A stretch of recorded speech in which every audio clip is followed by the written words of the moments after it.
Tinapay mula sa langit. A daily morning devotion with CRC Fam.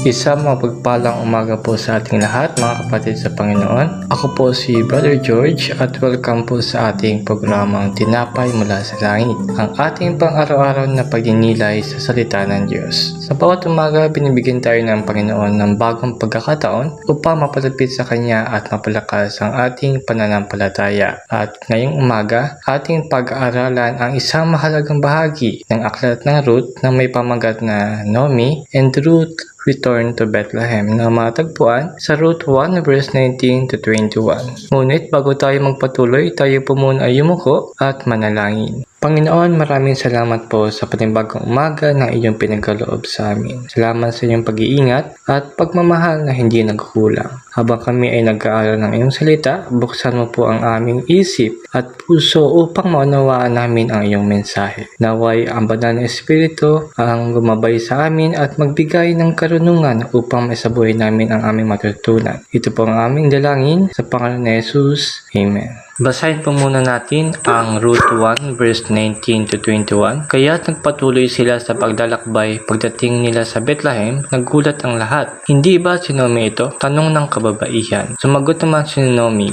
huwag na ninyo akong tawagin Naomi. Tawagin ninyo akong Mara, sapagkat ako'y pinabayaang magdusa ng makapangyarihan Diyos. Masagana ang buhay namin ni Elimelech nang umalis dito. Ngunit ibinalik ako ni Yahweh na walang anumang dala. Huwag na ninyo akong tawagin Naomi sapagkat ako'y binigyan ng makapangyarihan Diyos na matinding kasawian sa buhay. Ang ating paksa ngayong umaga ay Naomi and Ruth Return to Bethlehem. Bago natin pagnilayan ang ating talata, narito ang ilang mga tanong na nais nating masagot. Una, ano ang nangyari kina Naomi at Ruth nang sila ay bumalik sa Bethlehem? Ikalawa, bakit sinabi ni Naomi na huwag na siyang tawagin Naomi kundi Mara? Ikatlo, ano ang itinuturo ng talatang ito tungkol sa pagtitiwala sa Diyos sa gitna ng pagdurusa? At ikaapat, paano natin ito maisasabuhay sa ating buhay ngayon? At bilang background mga kapatid, nagkaroon ng matinding tagutom sa Israel kaya lumipat sina Elimelech, Naomi at ang kanilang dalawang anak sa lupain ng Moab. Ngunit habang sila ay naroon, sunod-sunod na trahedyang dumating sa pamilya. Namatay si Elimelech na asawa ni Naomi, kalaunan namatay rin ang kanyang dalawang anak.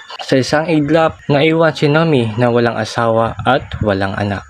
Nang mabalitaan niyang pinagpala na muli ng Diyos ang Bethlehem, nagpasya siyang umuwi at sa paglalakbay na iyon, tanging si Ruth lamang ang nanatiling kasama niya. Sa ating unang aral mga kapatid, hindi kasalanan ang maging tapat sa Diyos tungkol sa ating nararamdaman. Sa ating kwento, pagdating nila sa Bethlehem, nakilala si Naomi ng mga tao. Ngunit sinabi niya, huwag ninyo akong tawagin Naomi, tawagin ninyo akong Mara. Ang pangalan Naomi ay nangangahulugang kaaya-aya, samantala ang Mara ay nangangahulugang mapait. Makikita natin dito ang matinding sakit na nararamdaman ni Naomi. Sa ating buhay, minsan ay iniisip natin na bilang mga Kristiyano ay hindi na tayo dapat malungkot o umiyak. Ngunit ipinapakita ng salita ng Diyos na maaari tayong maging tapat sa Kanya tungkol sa ating nararamdaman. Hindi siya nagalit kapag inilalapit natin sa Kanya ang ating mga pasanin. At sa ating ikalawang aral, hindi nangangahulugang wala ng ginagawa ang Diyos kapag hindi natin siya nakikita. Sinabi ni Naomi, umalis akong sagana, ngunit ibinalik ako ng Panginoon na walang dala.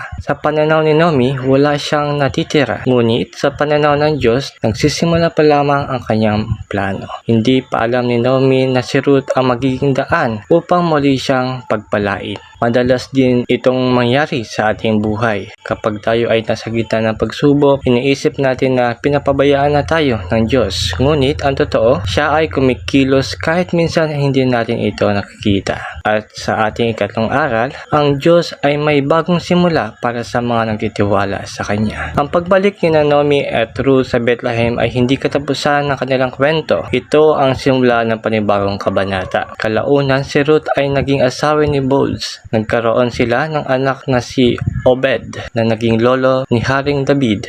at sa lahing iyon, isinilang ang ating Panginoong Hesus. Isipin natin iyon. Ang kwentong nagsimula sa kalungkutan ay nagtapos sa dakilang pagpapala. Ganito rin ang Diyos sa ating buhay. Maaaring ang kasalukuyan nating sitwasyon ay puno ng sakit, ngunit hindi ito ang huling kabanata. Kung mananatili tayong nagtitiwala sa Kanya, gagawa siya ng bagong simula at magpapatuloy iyon sa ating buhay ng masagana.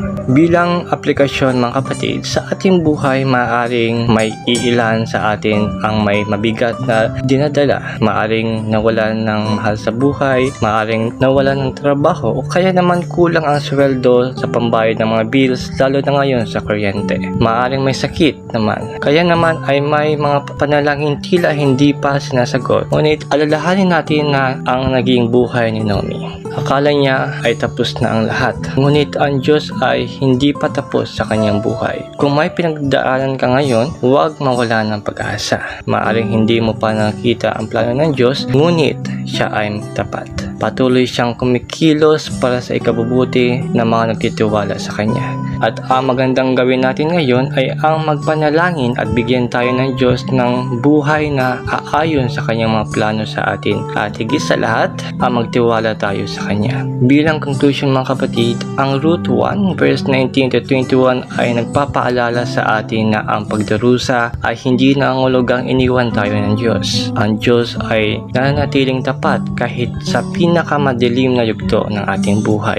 Kung paano binigyan niya ng bagong simula sina Naomi at Ruth, kaya rin niyang baguhin ang ating mga luha tungo sa kagalakan. Kaya huwag tayong mawalan ng pag-asa. Magtiwala tayo sa Panginoon sapagkat ang Diyos ay makapangyarihan, mapagmahal at dalubhasa sa pagbibigay ng bagong simula at pag-asa. Bilang pagtatapos mga kapatid, tayo ay manalangin. Panginoon, maraming salamat po sa iyong salita na nagpapaalala sa amin na hindi mo kami iniwan sa gitna ng aming pagdarusa. Tulungan mo kami magtiwala sa iyo kahit hindi namin naunawaan ang aming mga pinagdaraanan. Palakasin mo ang bawat pusong nanghihina, bigyan mo ng pag-asa ang mga nalulungkot at patuloy mong pagpapalain ang aming mga pamilya, ang aming simbahan, ang aming mga pinuno at ang aming bansang Pilipinas higit sa ngayon. Naway maging tapat din kami tulad ni Ruth at patuloy na sumunod sa inyong kalooban.